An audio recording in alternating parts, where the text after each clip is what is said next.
So ಮರವನಾರಾಯಣಪ್ಪ ಅವ್ರ ಮನೆಯಲ್ಲಿ ನೋಡಿದ್ರಲ್ಲ ಸಾಕಷ್ಟು ಜೊತೆ ಎತ್ತುಗಳಿದೆ. ಎತ್ತುಗಳಂತೂ ಒಂದಕ್ಕಿಂತ ಒಂದು ಚೆನ್ನಾಗಿದೆ, ತುಂಬ ಚೆನ್ನಾಗಿ ಸಾಕಿದ್ದಾರೆ. ಇವರ ಒಂದು ಎತ್ತುಗಳಿಗೆ ಯಾವ ರೀತಿ ಫುಡ್ಡನ್ನು ಕೊಡ್ತಾರೆ ಅಂತ ಬನ್ನಿ ತೋರಿಸ್ತೀನಿ.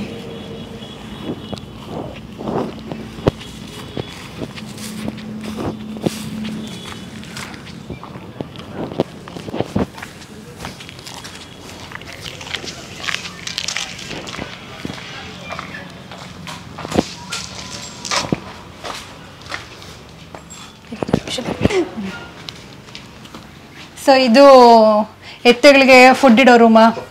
ಫುಡ್ಗೆ ಅಂತಾನೆ ಇಟ್ಬಿಟ್ಟಿದ್ದೀರಾ? ಸ್ಟೋರ್ ರೂಮ್ ತರ. ಸೊ ನೋಡ್ತಾ ಇರ್ಬೋದು ಇಲ್ಲೆಲ್ಲ ಫುಡ್ ಇದೆ. ಏನ್ ಚೀಲಗಳಿದೆ?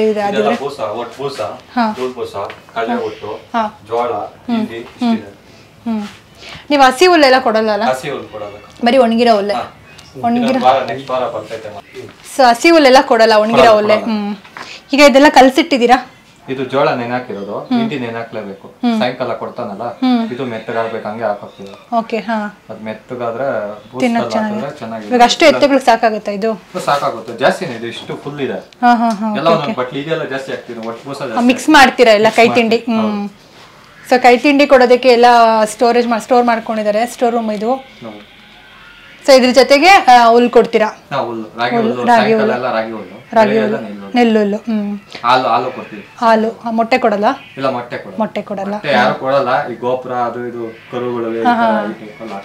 ಓಕೆ. ಸೊ ಇಷ್ಟನ್ನ ಇದು ಈ ಸಗಣಿ ಎಲ್ಲ ಏನ್ ಮಾಡ್ತೀರಾ ದೇವ್ರೆ? ಮಾಡ್ತೀರಿ. ನಮ್ ಚಿಕ್ಕಪ್ಪ ಅವರೆಲ್ಲ ತೋಟ ಮಾಡಿಸ್ತಾರಲ್ಲ, ತಗೊಂಡ್ ಹೋಗ್ತಾರೆ. ನೀವೇನ್ ಸೇಲ್ ಮಾಡಲ್ಲ? ಸೊ ನೀವೇನು ಯೂಸ್ ಮಾಡ್ಕೊಳ್ಳಲ್ಲ, ವ್ಯವಸಾಯ ಕೊಟ್ಬಿಡ್ತೀರಾ? ಸೊ 5 ಜೊತೆ ಇರೋದನ್ನ ಸಾಕಷ್ಟು ಸಗಣಿ ಗಂಜಲ ಸಿಗುತ್ತೆ ಅಂತ ಅನ್ಸುತ್ತೆ. ಹೌದೌದೌದು. ಸೊ 5 ಜೊತೆ ಅಂತಂದ್ರೆ ಎಷ್ಟು ಎಕರೆಗಳಷ್ಟು ವ್ಯವಸಾಯ ಮಾಡ್ಬೋದು. ಹೌದು. ಹಾ ಬನ್ನಿ, ಇದು ಹೊತ್ತು ಖಾಲಿ. ಸೊ ಇಲ್ಲಿ ಕೊಟ್ಟಿಗೆ ಇದೆ, ನೋಡಿದ್ದೀರಾ ನೀವು ಲಾಸ್ಟ್ ಟೈಮ್ ವಿಡಿಯೋದಲ್ಲಿ. ಬಟ್ ಅವತ್ತೆಲ್ಲ ಎತ್ತುಗಳಿತ್ತು, ಇವತ್ತು ಖಾಲಿ ಇದೆ. ಎತ್ತುಗಳೆಲ್ಲ ಹೊರಗಡೆ ಕಟ್ಟಿರೋದ್ರಿಂದ ಬನ್ನಿ ನೋಡೋಣ.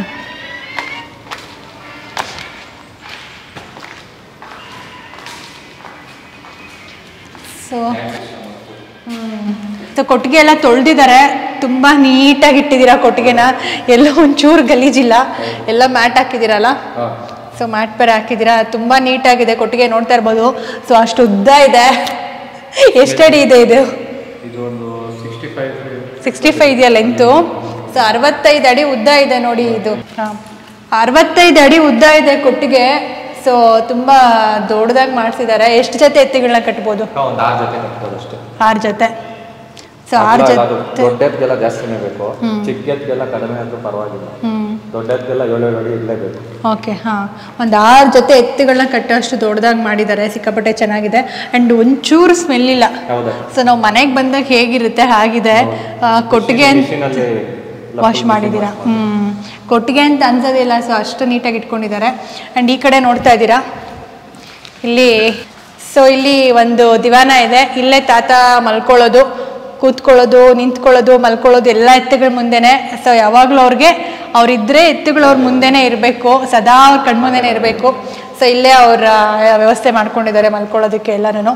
ಸೊ ನೋಡ್ತಾ ಇರ್ಬೋದು ಈ ಕಡೆಗೆ ಕೊಟ್ಟಿಗೆ.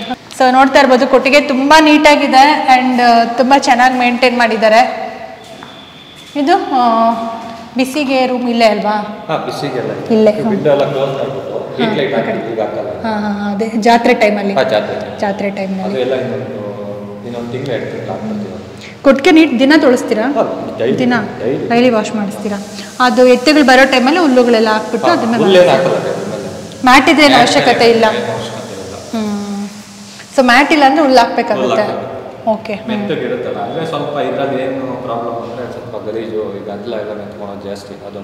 ಹುಲ್ಲು ಅಂದ್ರೆ ಮೆತ್ಕೊಳ್ಳಲ್ಲ. ನೋಡ್ಕೊಂಡು ಕ್ಲೀನ್ ಮಾಡ್ಕೋತಾ ಇರಬೇಕು. ಓಕೆ. ಹಾಂ, ಹುಲ್ಲೆಲ್ಲ ಎಲ್ಲಿಂದ ತರಿಸ್ತೀರಾ ದೇವ್ರೆ? ಹುಲ್ಲು ಮನೆ ಆಂಧ್ರದಿಂದ. ಇಲ್ಲೆಲ್ಲೂ ಸಿಗ್ಲಿಲ್ಲ. ಇಷ್ಟು ಜೊತೆ ಎತ್ತುಗಳನ್ನ ಸಾಕ್ತಾ ಇದ್ದೀರಲ್ಲ, ಅಂದ್ರೆ ಏನಾದ್ರು ಯಾವತ್ತಾದ್ರೂ ಲಾಭ ಅಂತ ಅನ್ಸಿದ್ಯಾ? ನಿಮ್ಮ ಒಂದು ಆತ್ಮತೃಪ್ತಿಗೋಸ್ಕರ ಲಾಭ ನಾವೇನ್ ಸೇವೆ ಮಾಡ್ತೀವಿ, ನಮ್ ಬೇರೆ ಕಡೆಯಿಂದ ಇನ್ಕಮ್ ಬರ್ತಾ ಇದೆ, ಅದೇ ನಮಗ್ ಲಾಭ. ಅದೇ ಲಾಭ ಇವಿರೋದ್ರಿಂದ ನಮ್ಗೆ ಅಲ್ಲಿಂದ ಲಾಭ ಬರ್ತಾ ಇದೆ. ಇವಿಂದ ಏನು ಎಕ್ಸ್ಪೆಕ್ಟ್ ಮಾಡಕ್ಕಾಗಲ್ಲ. ಮನೇಲಿದ್ರೆ ಎಲ್ಲ ಒಂದು ಅದೃಷ್ಟನು ನಮ್ಗೆ ಬೇರೆ ಕಡೆಯಿಂದ ಸೋರ್ಸ್ ನಮ್ಗೆ ಬರ್ತಾ ಇದೆ. ಇದ್ರ ಸೇವೆ ಮಾಡಿದ್ರೆ ಸಾಕು ಅಂತ ಹೇಳ್ತಾ ಇದ್ದೀರಾ. ಸೊ ಖಂಡಿತವಾಗ್ಲೂ ಏನು ಅಂತಂದ್ರೆ ಹಳ್ಳಿಕಾರ ಎತ್ತುಗಳನ್ನ ಯಾವತ್ತೂ ಅಷ್ಟೇ ಒಂದು ಸ್ವಾರ್ಥಕ್ಕಾಗಿ ಇಲ್ಲ ಒಂದು ನಮ್ಮ ಒಂದು ಸ್ವಾರ್ಥಕ್ಕಾಗಿ ನಮ್ಗೇನೋ ಲಾಭ ಬೇಕು ಅನ್ನೋದಕ್ಕೋಸ್ಕರ ಖಂಡಿತವಾಗ್ಲೂ ಸಾಕ್ಬೇಡಿ. ನಿಮ್ಮ ಒಂದು ಆತ್ಮ ತೃಪ್ತಿಗೋಸ್ಕರ, ನಿಮ್ಮ ಒಂದು ನೆಮ್ಮದಿಗೋಸ್ಕರ ಸಾಕಿ. ಆಮೇಲೆ ಎಲ್ಲ ಭಾಗ್ಯಗಳನ್ನು ಕೂಡ ಅದೇ ನಿಮಗೆ ತಂದು ಕೊಡುತ್ತೆ. ನೀವು ಮನೆಯಲ್ಲಿ ಈ ರೀತಿ ನಾಟಿ ಹಸುಗಳನ್ನ ಸಾಕೋದ್ರಿಂದ ಖಂಡಿತವಾಗ್ಲೂ ನಿಮ್ಮ ಮನೆ ಆಗಿರ್ಬೋದು, ನಿಮ್ಮ ಆರೋಗ್ಯ ಆಗಿರ್ಬೋದು, ನಿಮ್ಮ ಒಂದು ವೆಲ್ತ್ ಕೂಡ ಚೆನ್ನಾಗಿರುತ್ತೆ. ಎಲ್ಲ ಭಾಗ್ಯಗಳು ಕೂಡ ತನ್ನಿಂದ ತಾನಾಗಿ ಆಮೇಲೆ ಬರೋದಕ್ಕೆ ಸ್ಟಾರ್ಟ್ ಆಗುತ್ತೆ. ಸೊ ನಿಮ್ಮ ಫ್ಯಾಮಿಲಿ ಕೂಡ ಚೆನ್ನಾಗಿರುತ್ತೆ. ನಿಮ್ಮ ಫ್ಯಾಮಿಲಿ ಚೆನ್ನಾಗಿರೋದಲ್ದ್ರೆ ನಿಮ್ಮ ಮನೆ ಸುತ್ತಮುತ್ತ ಇರೋರುವಂತಹ ಆರೋಗ್ಯ ಕೂಡ ಚೆನ್ನಾಗಿರುತ್ತೆ. ಸೊ ಹಾಗಾಗಿ ಹೆಚ್ಚಾಗಿ ನಾಟಿ ಹಸುಗಳನ್ನ, ನಾಟಿ ಹೋರಿಗಳನ್ನ ಸಾಕೋದಕ್ಕೆ ಶುರು ಮಾಡಿ ಅಂತ ಹೇಳೋದಕ್ಕೆ ಇಷ್ಟಪಡ್ತೀನಿ. ನೀವೇನ್ ಹೇಳ್ತೀರಾ ಆದಿಯವರೇ? ನಾವು ನೀವೇನ್ ಹೇಳಿದ್ರು ಅದು ಎಲ್ಲ ಪ್ರತಿಯೊಬ್ರು ಕಟ್ಬೇಕು. ಕಟ್ಟಿದ್ರೆ ಒಳ್ಳೇದು. ಕರುಗಳಾದ್ರೂ ಕಟ್ಕೊಂಡ್ರೆ ಎಲ್ಲಾರ್ಗು ಒಳ್ಳೇದಾಗುತ್ತೆ. ಒಂದು ಹೆಣ್ಣು ಹಸನ ಕಟ್ಕೊಂಡ್ರೆ ಅದು ಲಾಭಾಂಶನೇ ಬರುತ್ತೆ. ಅದೊಂದು ಕರು ಹಾಕಿದ್ರೆ ನಿಮ್ ಮೇಲಾದ್ರೂ ಲಾಭನೇ, ಫಿಮೇಲ್ ಆದ್ರೂ ಲಾಭನೇ. ಏನಿಂದನೂ ಎಲ್ಲಾರ್ಗು ಒಳ್ಳೇದಾಗುತ್ತೆ. ಬಟ್ ಹಾಲು ಅಷ್ಟೇ, ಅದ್ರದ್ದು ಒಳ್ಳೇದು ಜಾಸ್ತಿ.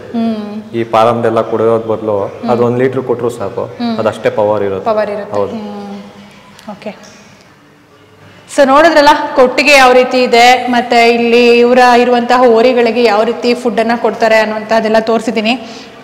ಸೊ ಈಗ ಎರಡಲ್ಲಿನ ಎತ್ತುಗಳು ತುಂಬ ಚೆನ್ನಾಗಿದೆ ಅಂತ ನಿಮ್ಗೆ ಹೇಳ್ತಿದ್ನಲ್ಲ. ಸೊ ಬನ್ನಿ ಅದನ್ನು ಒಂದ್ಸಲಿ ಬಿಡಿಸಿ ವಾಕ್ ಮಾಡಿಸಿ ನೋಡೋಣ. ಸೊ ನೋಡೋಣ, ಬನ್ನಿ. ಬಾ.